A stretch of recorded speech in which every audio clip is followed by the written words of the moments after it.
जिन्होंने जुनैद और नसीर को मारा, ये गोडसे की नाजायज औलाद है। ये नाजायज औलाद है गोडसे की।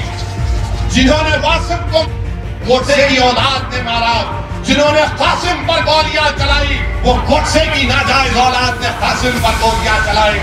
मैं तो अल्लाह से दुआ करता हूँ कि परवरदिगार जिन्होंने जुनैद और नसीर को मारा, अल्लाह तेरी फटकार इन जालिमों पर नाज़िल हो जो मजलूम कमजोरों पर जुल्म करते हैं। मेडक में एक मुस्लिम बच्चे को पुलिस कस्टडी में मारा जाता है, गुर्दे फेल हो जाते हैं। बताओ ये कब तक जुल्म तुम्हारा चलेगा? इख्तिदार के नशे में है, कभी जुनैद और नसीर को, तो कभी पीलू खान को, तो कभी अखलाफ को, तो कभी रकबर को, तो कभी जुनैद को, तो कभी नसीर को, जो हथियार और बंदूक लेकर फिरते हैं। गांव रक्षक के नाम पर गांव की हिफाजत नहीं कर रहे, बल्कि गाय के नाम पर ये इंसानियत का कत्ल कर रहे हैं। अरे गोलियां चलाने वालों, इतने बहादुर तुम क्यों बनते हो? तुम इसलिए बहादुर बनते हो क्योंकि जानते हो कि बीजेपी और आरएसएस तुम्हारे साथ है। याद रखो, इख्तिदार हमेशा किसी के पास नहीं रहने वाला है। तुम कब तक जुल्म करोगे? जब जुल्म खत्म होगा, तुमको मालूम होगा कि तुम्हारा काम जाम कानून के तहत होने वाला है। आज हम देखते हैं कि राजस्थान में घाटमीट में कल जो हादसा हुआ कि जुनैद और नासिर की हत्या कर दी गई, कत्ल कर दिया गया, उनको जलाकर उनकी जली हुई लाशों को उनके गांव को लाया गया। मैं पूछना चाहता हूं राजस्थान की सरकार से, आपने क्या किया जब आपके प्रशासन को जाकर जुनैद और नसीर के जिम्मेदारों ने कहा कि इन बच्चों को यही सरजमीन से किडनैप करके लेकर चले गए हरियाणा में, तो पुलिस का काम किया था कि पुलिस भी हरकत में आती और राजस्थान के बॉर्डर में इन जालिमों को रोक देती। और जिन्होंने जुनैद और नसीर को मारा, सुनो जालिमों, तुम जुल्म करके जुनैद और नसीर को मार दिए, मगर अल्लाह तुमको, तुम्हारी नस्लों को अल्लाह नस्तो नाबूद करके रखेगा इंशाअल्लाह ताला। तुमने जुनैद और नसीर को जलाया नहीं, तुमने इंसानियत को जलाया है। तुमने जुनैद और नसीर का कत्ल नहीं किया, तुमने इंसानियत का कत्ल किया। मैं तो अल्लाह से दुआ करता हूं कि परवरदिगार जिन्होंने जुनैद और नसीर को मारा, अल्लाह तेरी फटकार इन जालिमों पर नाजिल हो जो मजलूम कमजोरों पर जुल्म करते हैं।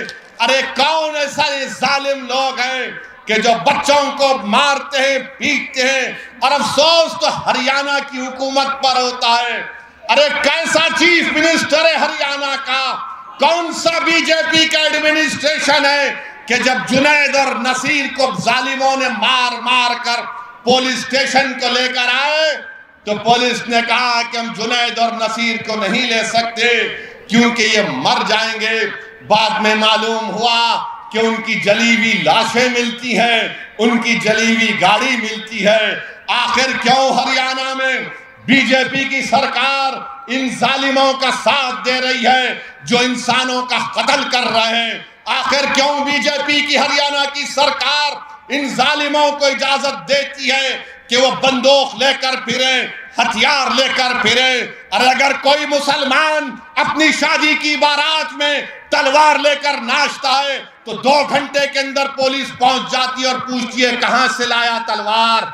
मगर ये लोग जो हथियार और बंदूक लेकर फिरते हैं, गांव रक्षक के नाम पर गांव की हिफाजत नहीं कर रहे, बल्कि गाय के नाम पर ये इंसानियत का कत्ल कर रहे हैं। हमको इसकी मजम्मत करनी चाहिए। बहुत हो चुका। हम आज भारत के प्रधानमंत्री से भी अपील कर रहे हैं, डिमांड कर रहे हैं कि देश के प्रधानमंत्री बस करिए, कब तक झूठ बोलेंगे? सबका साथ, सबका विकास, सबका विश्वास, प्रयास। अरे इंसानों को पकड़कर मारकर उनको जला दिया जा रहा है। भारत के प्रधानमंत्री, आप इनको रोकेंगे या नहीं रोकेंगे? अगर नहीं रोकेंगे तो फिर रूल ऑफ लॉ खत्म हो जाएगा, संविधान कमजोर पड़ जाएगा। बताओ ये कौन सा ऐसा काम ये जो हो रहा है, इस पर कौन रोक लगाएगा? भारत के प्रधानमंत्री इस पर कुछ नहीं बोलेंगे। بھارت کے پردھان منتری ان ظالموں کے اوپر کچھ نہیں بولیں گے، چائنا پر کچھ نہیں بولیں گے، اور وہ بڑا پونجی پتی ہے جو آج کل سرخیوں میں بنا ہوا ہے اس پر کچھ نہیں بولیں گے۔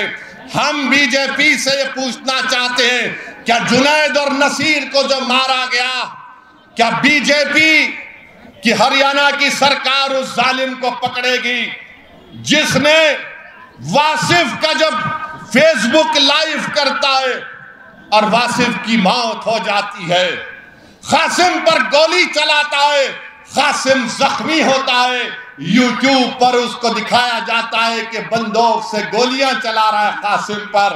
ارے گولیاں چلانے والوں، اتنے بہادر تم کیوں بنتے ہو؟ تم اس لیے بہادر بنتے ہو کیونکہ جانتے ہو کہ بی جے پی اور آر ایس ایس تمہارے ساتھ ہے۔ یاد رکھو، اقتدار ہمیشہ کسی کے پاس نہیں رہنے والا ہے۔ تم کب تک ظلم کرو گے؟ جب ظلم ختم ہوگا تم کو معلوم ہوگا کہ تمہارا کیا انجام قانون کے تحت ہونے والا ہے۔ میرے عزیز دوستوں اور بزرگوں، اسی لیے میں کہہ رہا ہوں کہ آپ کو ایک سیاسی طاقت بننا ہے۔ اگر آج جنید اور نصیر کو مارا گیا، کیا اس میوات کی سرزمین پر کیا آپ متفق نہیں ہیں کہ آپ کو ٹارگٹ بنایا جاتا ہے، آپ کے بچوں کو مارا جاتا ہے، بچوں کو اٹھایا جاتا ہے؟ ارے کوئی اگر بھینس لے کر آ رہا ہے تو اس کو روک کر مارا اور پیٹا جاتا ہے۔ آج دیش میں بی جے پی کی سرکار ہے، راجستھان میں گہلوٹ کی سرکار ہے۔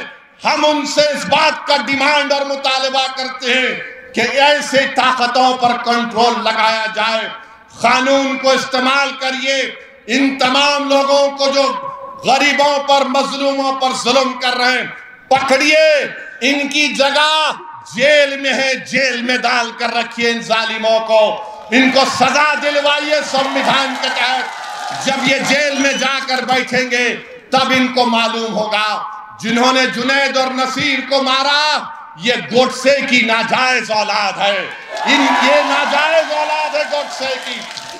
جنہوں نے واصف کو گوڈسے کی اولاد نے مارا، جنہوں نے قاسم پر گولیاں چلائی، وہ گوڈسے کی ناجائز اولاد نے قاسم پر گولیاں چلائی۔ یہ وہی لوگ ہیں جو گولیوں سے ہم کو ڈرانا چاہتے ہیں۔ ارے یاد رکھو، تمہاری گولیاں ختم ہو جائے گی مگر جس کی زبان سے اشہدو ان لا الہ الا اللہ و اشہدو ان محمد رسول اللہ نکلتا ہے، وہ گولیوں سے نہیں ڈرتا، وہ رب کائنات سے ڈرتا ہے، وہ اللہ سے ڈرتا ہے، تمہاری طاقت سے نہیں ڈرتا۔ بلکہ میں یہ کہہ رہا ہوں کہ جنید اور نصیر زندہ ہیں اور زندہ رہیں گے، وہ شہید ہے اور شہید کبھی نہیں مرتا انشاءاللہ، مگر ان پر ظلم کرنے والوں کو روکنا پڑے گا۔ آج بھارت میں اگر کسی کے خون کی اہمیت نہیں ہے تو مسلمان کی خون کی اہمیت نہیں ہے، دلت کے خون کی اہمیت نہیں ہے، آدیواسیوں کے خون کی اہمیت نہیں ہے۔ میدک میں ایک مسلم بچے کو پولیس کسٹڈی میں مارا جاتا ہے، گردے فیل ہو جاتے ہیں۔